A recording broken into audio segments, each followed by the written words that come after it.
माध्यमांमध्ये काही गोष्टी आलेल्या आहेत ज्या अधिकृतपणे पक्षाने राष्ट्रवादी काँग्रेस पक्ष शरदचंद्र पवार अधिकृतपणे कुठल्याही चॅनलशी किंवा कुठल्याही वर्तमानपत्राशी पक्ष बोललेला नाही। पक्षाच्या धोरणांबद्दल जी काही भूमिका वर्तमानपत्रात किंवा चॅनल्सवर आली ती सूत्रांच्या थ्रू आलेली आहे। फिजिकली ऑफिशियली कुठलंही स्टेटमेंट हे राष्ट्रवादी काँग्रेस पक्ष शरदचंद्र पवारांनी केलेलं नाही। त्याच्यामुळे हा सगळा गोंधळ जो मी चॅनल्समध्ये गैरसमज हे पाहिले त्याच्यामुळे मला असं वाटलं की आदरणीय पवार साहेब आणि राष्ट्रवादी काँग्रेस पक्ष आणि महाविकास आघाडी आमचे सहकारी पदाधिकारी कार्यकर्ते यांच्या मनात पक्षाबद्दल कुठलाही गैरसमज असू नये म्हणून मी आपल्याला विनंती केली, कारण अधिकृत पक्षाने कुठलीही भूमिका मांडलेली नाही। त्यामुळे तुम्हाला मनात जे प्रश्न असतील ते मन मोकळेपणे तुम्ही मला विचारावे आणि जे ऑन कॅमेरा आहे तेच वास्तव आणि सत्य आहे। सूत्रांची माहिती, हा बोलला तो बोलला, ऑफ कॅमेरा ऑन कॅमेरा, चहा पिताना गप्पा मारताना, त्याच्यात काही तथ्य नाही। त्याच्यामुळे मन मोकळेपणे तुमच्या मनात जे असतील ते प्रश्न त्याचं वास्तव आणि त्याचबरोबर इथे यायच्या आधी काँग्रेसचे अध्यक्ष आणि माननीय संजय राऊत साहेब या आणि बंटी पाटील दादा या तिघांशीही मी सविस्तर बोललेले आहे, कारण का त्यांनाही काही गैरसमज काय होतं, कोण नागपूरला आहे कोण आणि कुठे आहे, मग तो बूम घेऊन जातो, त्याला बिचारायला हेड ऑफिसनी काहीतरी सांगितलेलं असतं, मग त्या हेड ऑफिसनी सांगितलेलं तो बिचारा पुढे विचारतो। त्याच्यामुळे हा एक थोडंसं मिसकम्युनिकेशन झालंय असं मला जाणवलं, म्हणून मी आपल्याला विनंती केली की तुमचे जे काही प्रश्न आहेत आणि पक्षाची काही ठोस भूमिका आहे ही पक्षाच्या वतीने आदरणीय पवार साहेब, माननीय जयंतराव, माननीय शशिकांत शिंदे साहेब या सगळ्यांची चर्चा करून सगळ्या खासदारांना आणि आमदारांना माहिती देऊन मी तुमच्या समोर आज इथे बसलेली आहे।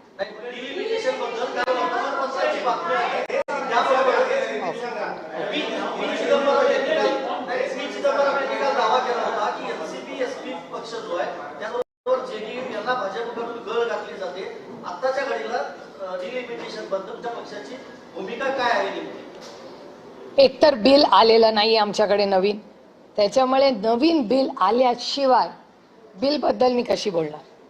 त्याच्यामुळे बिल काय येईल हे बिल आल्यावर 24 तासात त्याचा अभ्यास करून आमचा काय स्टँड आहे हे मी सांगू शकतो। पण थोडंसं तुम्हाला इतिहासात नेते। इतिहास या बिलाचा असा आहे की जेव्हा एकतर महिला आरक्षणाचं बिल हे एकमताने भारताच्या संसदेत पास झालेलं आहे, हे वास्तव आहे या देशात। त्यामुळे महिला आरक्षणाचं बिल यूनॅनिमसली पास हो चुका है इस देश, हम सब ने पास किया है, एक मत से पास किया है, ही एक भूमिका झाली। त्याच्यामुळे हे वास्तव आहे। त्याच्यानंतर माननीय किरण रिजिजू यांनी अरविंद सावंतजी शिवसेना, असद ओवेसी भाई, असद भाईंना, मला आणि अरविंद सावंतांना आम्हाला तिघांना त्यांनी बोलवलं दिल्लीत। त्या मीटिंगमध्ये या देशाचे गृहमंत्री माननीय अमित भाई शाही होते।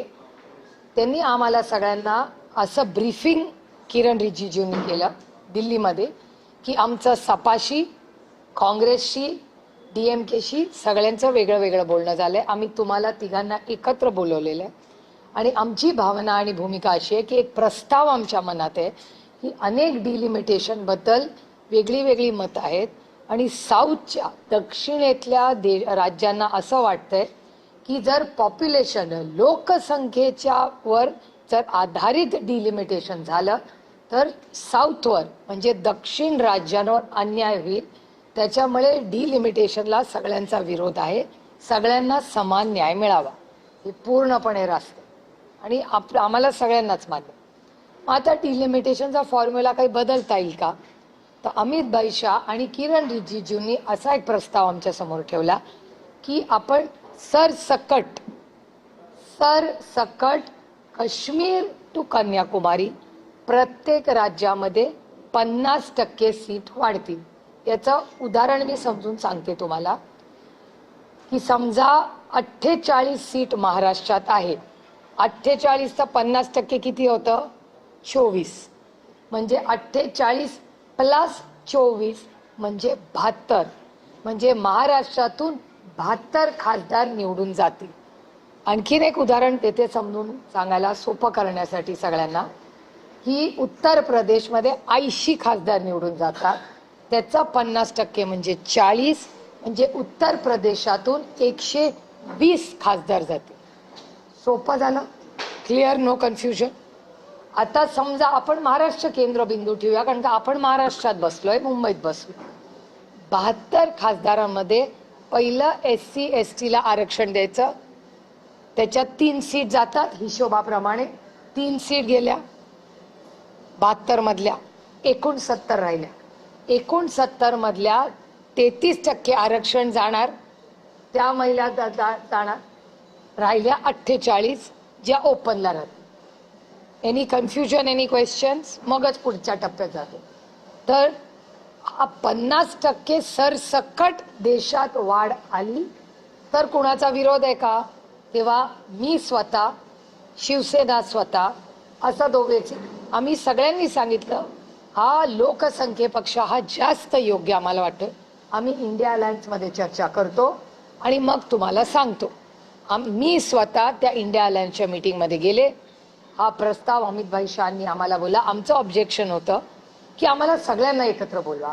तुम्ही सपाला, तृणमूलला, काँग्रेसला असं वेगळं वेगळं बोलू नका. जे करायचंय, जर चांगला प्रस्ताव असेल, मनात काही दुसरं नसेल, तर मग आम्हाला इंडिया अलायन्सला एकत्र का नाही बोलत? म्हणून खडगे साहेबांच्या नेतृत्वाखाली आम्ही एक पत्र लिहिलं सरकारला की बाबा जो काही प्रस्ताव आहे हा आम्हाला बरा वाटतोय, करायचा असेल, कारण का डिलिमिटेशनचं बिल ह्या वर्षी ड्यू आहे. त्याला काही टाइमलाईन नाही, पण साधारण अनेक वर्षानंतर टाइमलाईन नंतर डिलिमिटेशन होतं. तर ते 2026 मध्ये करायचं असेल तर एक चर्चेनी गुणागोविंदाने ते व्हावं. कुठल्याही राज्यावर अन्याय होऊ नये म्हणून हा प्रस्ताव आला.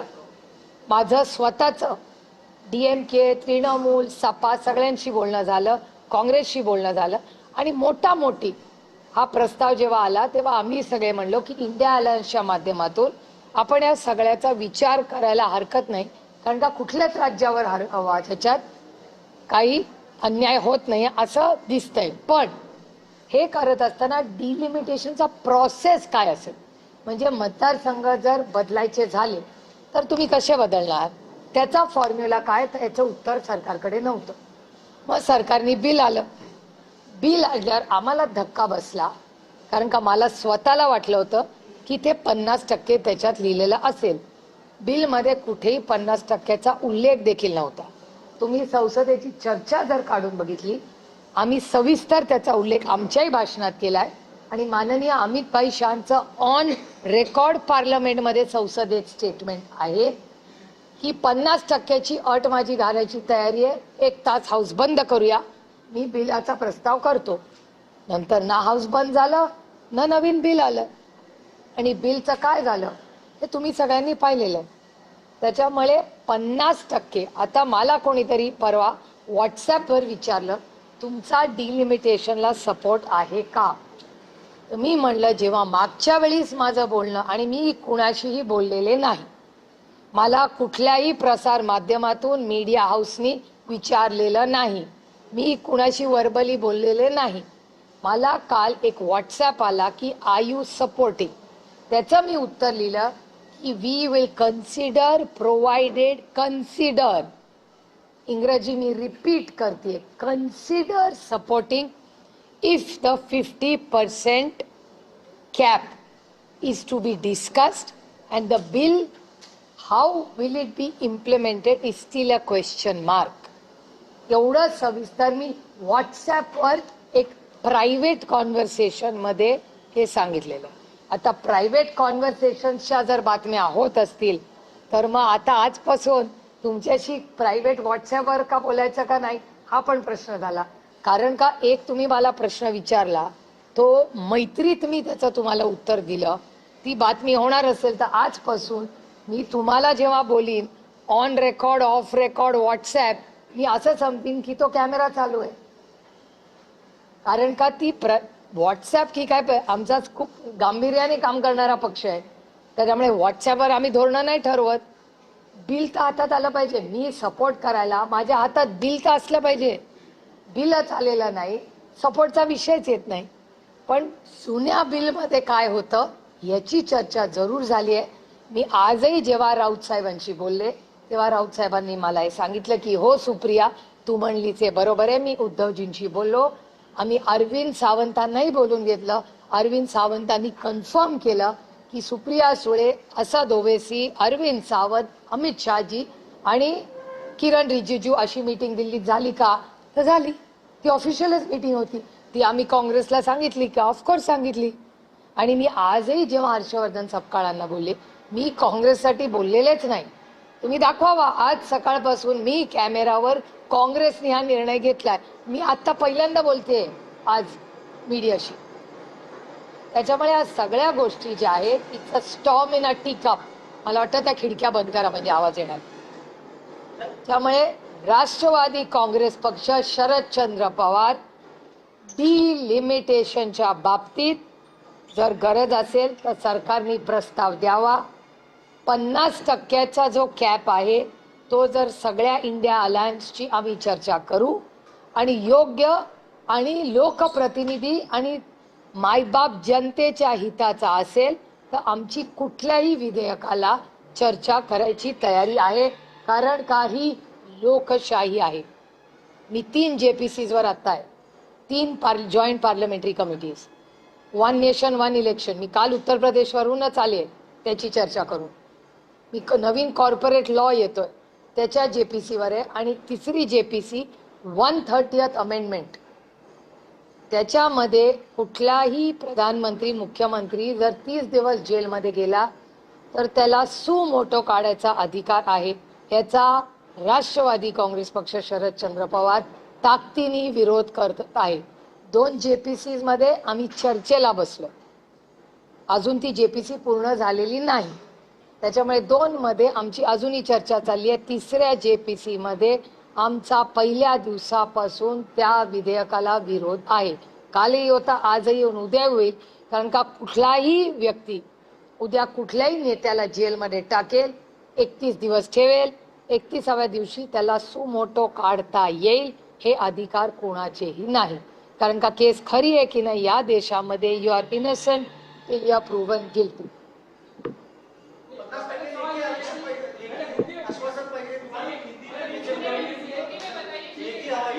मला एक मिनिट, डिलिमिटेशनचा प्रोसेस काय असेल, फॉर्म्युला काय असेल हे तर कळलं पाहिजे आम्हाला. आमचं म्हणणं आहे डिलिमिटेशन काळाची गरज आहे असं सरकार म्हणते. ठीक आहे, आमची चर्चेला बसायची तयारी आहे. पण तुम्ही एकतर साऊथच्या राज्यांवर अन्याय होणार नाही ह्याची खबरदारी घेतलीच पाहिजे. कुठल्याच राज्यावर अन्याय होऊ नये. आणि म्हणून मी DMKचा आवर्जून उल्लेख केला. कारण का DMK पक्षाची माझं सविस्तर बोलणं झालेलं आहे. आणि 50% सीट जर वाढणार असतील तर DMK ह्याचा विचार करायला, मी हो म्हणलेले नाही, विचार करायला आपण सगळे इंडिया अलायन्समध्ये बसूया, ही DMKची लाईन मी स्वतः ऐकलेली आहे. त्याच्यामुळे त्यांच्या ह्या सगळ्यांबरोबर चर्चा करूनच इंडिया अलायन्स एक मताने निर्णय घेईल. असं झालं त्याच्या आधी ना 50%चं आलं ना फॉर्म्युला आला आणि विधेयक पडलं. आणि त्याच्यामुळे नवीन विधेयक आमच्याकडे आलेलं नसल्यामुळे आम्ही विधेयकावर कसं बोलणार.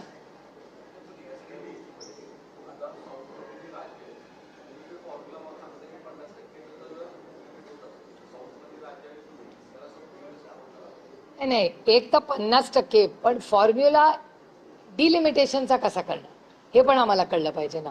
आता तुम्हाला आठवत असेल तर आसाममध्ये तुम्ही जर बघितलं तर आसाममध्ये गौरव गोगोईंचा मतदारसंघाची चीरफाड करून टाकली. हा डेटा आहे ना.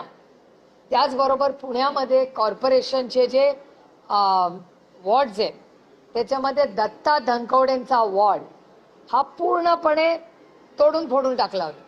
आणि हे तुमच्याच चॅनलवर दत्ता धनकवडेंनी ही कंप्लेंट दिवंगत नेते अजितदादा पवारांना सांगितली होती. हे तुमच्या चॅनलवर दाखवलेली गोष्ट. तर पुन्हा म्युन्सिपल कॉर्पोरेशनमध्ये तोडलेले फोडलेले वॉर्ड, आसामच्या इलेक्शनमध्ये तोडलेले फोडलेले मतदारसंघ, त्याच्यामुळे काळजी वाटणं साहजिक आहे ना. डिलिमिटेशन व्हावं नाही व्हावं, 50% वाढवावं, काय फॉर्म्युला, चर्चा तर झाली पाहिजे नाही का. सशक्त लोकशाहीमध्ये चर्चा तर झाली पाहिजे. आणि प्रस्तावच आला नाही, त्याच्यामुळे प्रस्ताव नाहीच आला म्हटल्यावर आम्ही बोलणार कसं त्याच्यावर.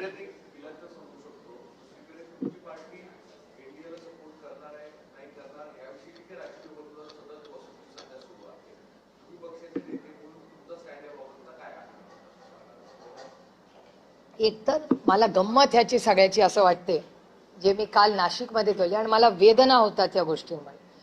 कारण का आमचं आयुष्य काही ब्रेकिंग न्यूज नाही आहे. आम्ही राजकारणात समाजकारणात जेव्हा येतो तेव्हा आमची भावना ही चांगलं पॉलिसी मेकिंग व्हावं म्हणून आम्ही दिल्लीला जातो. म्हणजे मी स्वतः खासदार का झाले याचं कारण मला असं वाटलं की चांगली पॉलिसी मेकिंगचं काम आपण करावं, विधेयकांवर चांगलं काम करावं. आणि विधेयकांवर सोडून बाकी सगळीच चर्चा आमच्याबद्दल होती. एक तर आम्हाला आधी काँग्रेसमध्ये मर्ज केलं, मग आम्हाला बीजेपीत मर्ज केलं, त्याच्यानंतर सेनेत मर्ज केलं. मी परवा नाशिकमध्ये म्हणले आता मनसेच राहिले. तुम्ही आमच्या पक्षाकडून कुठलं स्टेटमेंट आलंय? तुम्ही आमच्याच पक्षासाठी आम्ही सोडून सगळे विचार करतायत. आमच्या एकही आमदार, खासदार, पदाधिकारी, नेता, आमचा कार्यकर्त्याचं कुणाचंही स्टेटमेंट मी कुठल्याही चॅनलवर पाहिलेलं नाही. तुमचे सूत्र तुम्हाला सांगतात. कुठला आमचा नेता येऊन बाहेर म्हणालाय काही वेगळं? नेता, कार्यकर्ता, विधायक, खासदार सांगा ना मला. त्यामुळे आमच्याकडे ईडी सीबीआय नसल्यामुळे आमच्या पक्षाची बदनामी असंच करणार. कारण का आमचं ना कॉन्ट्रॅक्ट, ना आमचे ईडी, ना सीबीआय, ना आईस. त्याच्यामुळे ते काहीच नसल्यामुळे एक पक्ष जो महाराष्ट्राच्या देशाच्या हितासाठी काम करू इच्छितो त्याचं खच्चीकरण कसं करणार? तासली बदनामी करून. कारण का दुसरी आमची बदनामी करायला काही आईस नाहीच आहे ना आमच्याकडे. विषयच येत नाही ना. जर मी कानपूरला जाणारच नाहीये तर गुगल करून किती अंतर आहे बघूच कशाला? मग ट्रेननी जायचं, प्लेननी जायचं कशाला? जिस रास्ते जाना ही नहीं उसकी चर्चा ही क्यों करो? आम्ही इंडिया अलायन्स मध्ये काम करतोय आणि आमच्या या सगळ्याबद्दल मग काँग्रेस असू दे किंवा ना काँग्रेसने आम्हाला प्रस्ताव दिला ना आम्ही काँग्रेसला प्रस्ताव दिलाय, ना भारतीय जनता पक्षाने आम्हाला प्रस्ताव दिला ना आम्ही दिलाय. त्याच्यामुळे ना एनडीएचा प्रस्ताव आहे ना काँग्रेसचा प्रस्ताव आहे. आम्ही आहोत तिथे आम्ही सुखी आहोत.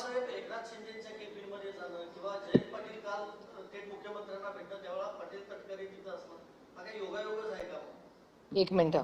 पवार साहेब कॅबिन मध्ये जाणं हा योगायोगच आहे. कारण का ते चालत गेले. आता it's really a boring story. तुम्हाला वेळ असेल आणि त्याला व्ह्युअरशिप असेल तर सांगते. पवार साहेब चालत गेले यांनी असेंब्लीमध्ये आणि मी थोडीशी लेकीच्या ह्यानी नेहमी जरा एजवर असते. कारण का माझं म्हणणं असतं तुम्ही जास्त चालू नका, जास्त एक्झर्शन करू नका वगैरे वगैरे. आणि ते ओव्हर इंडिपेंडेंट असल्यामुळे ते हात करून म्हणतात तू गा बस, तुला काय कळत. म्हणून ते आपल्या चालत सुटले नेहमीप्रमाणे. आणि परत येताना तिथल्या कॅमेराजमध्ये या सगळ्या गोष्टी आहेत की काही आमदार साहेबांना म्हणले साहेब तुम्ही आलाच इतक्या वर्षांनी तर आम्हाला पण इथे बसूया. जी खोली होती तिथे ते वळाले आणि त्या खोलीत जाऊन ते बसले.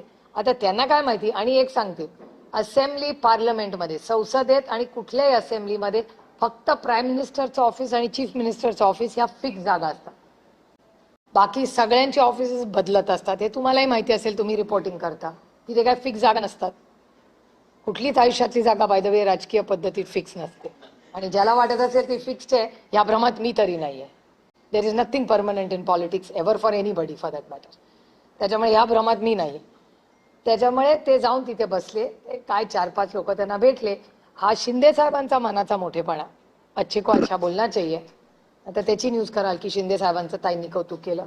जे चांगलं आहे हे वास्तव ते मी खरं बोलते की ते कॅबिनेट सोडून ते आले. त्यांनी साहेबांना 1-1.5 सेकंड एक बुके दिला. हा त्यांचा मनाचा मोठेपणा. आणि ते निघून गेले. साहेबांनी त्यांची मीटिंग केली आणि आले. त्यानंतर राऊत साहेब नाराज झाले. मी स्वतः राऊत साहेबांना फोन करून सांगितलं की राऊत साहेब असं असं झालं. दुसऱ्या दिवशी तुमच्याच चॅनलवर राऊत साहेबांनी हेही सांगितलं की हो मला फोन आला होता, मला आता कळलंय, आता माझी नाराजी काही नाही. त्याच्यामुळे ती व्यक्ती, ती गोष्ट होऊन ऍक्च्युली खूप जुनी झालेली आहे ती. पण तुम्ही विचारली म्हणून, आणि मी फार इतिहासात रमत नाही, मी आय लिव्ह द मोमेंट, मी वास्तव तेच जगते. कालची घटना, हा कालची घटना. आता मला सांगा, तुम्ही मला पण हा प्रश्न विचारत नाहीये. काल माझा ब्रेकफास्ट उत्तर प्रदेशमध्ये योगी आदित्यनाथजींबरोबर होता, माझं लंच डिम्पल यादवांकडे होतं. मग तुम्ही मला हा प्रश्न विचारत नाही की तुम्ही यांना का भेटला? हा पण प्रश्न आहेच ना. योगीजींकडे आम्ही गेलो होतो वन नेशन वन इलेक्शनच्या कामासाठी. हा योगीजींनी एक मुख्यमंत्री म्हणून आम्हाला गाईड दिलं, आम्ही भेटलो, आम्ही फोटो काढला, आम्ही ट्विट केला त्यांचे आभार मानून. डिम्पल यादव आणि अखिलेश यादव यांचे आमचे कौटुंबिक संबंध आहेत. मी त्यांना भेटायला गेली उत्तर प्रदेशला गेल्यावर. धर्मेंद्र भैया आणि मी पूर्ण 2 दिवस एकत्र होतो सपामध्ये. ह्या काय प्रत्येक जण कुणाला भेटला म्हणून काही कट कारस्थानासाठीच भेटतंय हे खरंच मनातून काढून टाकायचं. दुर्दैव आहे की महाराष्ट्राच्या राजकारणात कोणी भेटलं म्हणजे काहीतरी कट कारस्थान करते. एक हा माझा मुद्दा. जयंतराव काल ऑफिशियली माननीय मुख्यमंत्र्यांचा वेळ मागून गेले होते. माननीय मुख्यमंत्र्यांना ते हे सांगायला गेले होते की राष्ट्रवादी काँग्रेस पक्ष शरदचंद्र पवार याचा नगराध्यक्ष, त्या नगराध्यक्षावर चुकीच्या पद्धतीने ऍक्शन घेतलेली आहे. बरोबर ऍक्शनचा टायमिंग बघा, हाऊस चालू असताना ऍक्शन नाही झाली, बरोबर असेंब्ली संपली आणि 2 दिवसात ऍक्शन झाली. हा योगायोग आहे.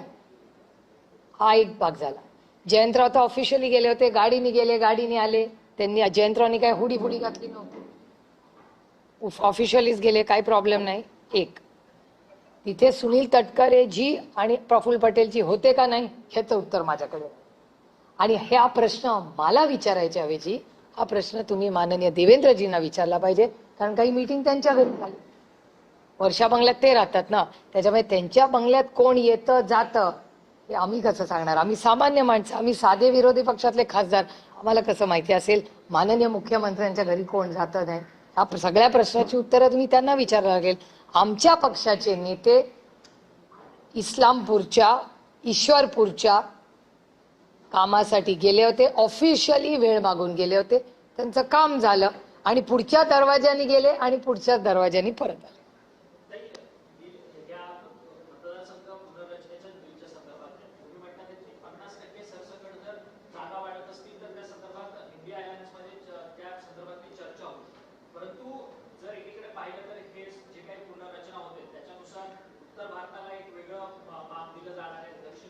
तसं होणारच नाही ना जर 50% आलं तर. मग कसं माफ होईल? स्टँडर्डायझेशनच होईल ना Kashmir to Kanyakumari.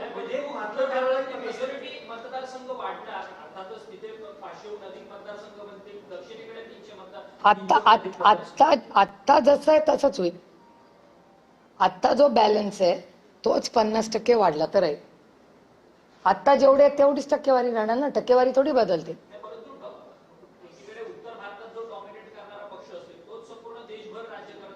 Not necessary. सगळं साऊथ हारले तर कसं करते?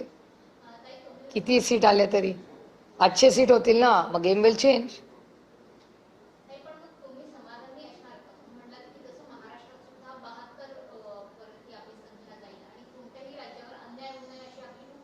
क्लिअरली.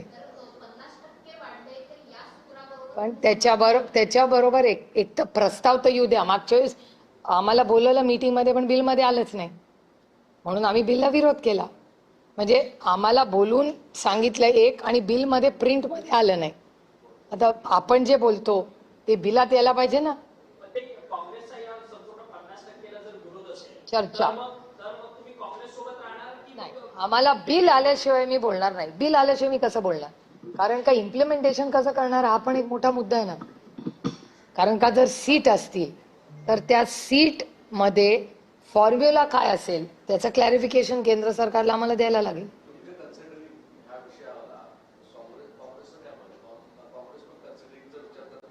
त्याचं ते काँग्रेसला विचारा, मला नाही. जेव्हा मोठी आमचं इंडिया अलायन्स मध्ये मीटिंग झाली होती तेव्हा आमचं सगळ्यांचं एक मत होतं की फॉर्म्युला काय आम्हाला इन रायटिंग पाहिजे. इन रायटिंग असल्याशिवाय कसं आम्ही म्हणतात. आणि हे पार्लमेंट आहे, काय माझ्या घरचा कार्यक्रम नाही आहे की आता तुम्हाला एक वाटलं मला एक वाटलं ठरवलं, असं नसतं. It's a very serious bill. नाही, फॉर्म्युला काय, जसं आसाममध्ये मतदारसंघ तोडले फोडले तसं होऊ नये. डिलिमिटेशन व्हावं, ते कुठल्या तरी नियम कायद्यात झालं पाहिजे, कुठल्या एका पक्षाच्या मनमर्जीनी नाही. जयंत पाटील यांच्यावरती प्रश्नचिन्ह उपस्थित होतं, कारण की या जयंत पाटलांनी सगळ्या आमदारांची मीटिंग विधिमंडळात घेतली, त्याच्यानंतर प्रत्येकाची मतं जाणून घेतली, अशा पद्धतीच्या बातम्या समोर आल्या. एक मिनिट, जयंतरावनी मीटिंग कुठे घेतली, कधी, या अधिवेशनामध्ये कधी घेतली? आतला कंटेंट तुम्हाला कोणी सांगितलं? सूत्र कोण आहे? मग सूत्र जर सांगत नसेल तर त्या सूत्रावर कशाला विश्वास ठेवताय? कारण का त्या सूत्रांनी जे जे सांगितलं आजपर्यंत खरं आलं का? काय मुंबईत कोस्टल रोडवर अपघात झालाय, गाड्यांची एकमेकांना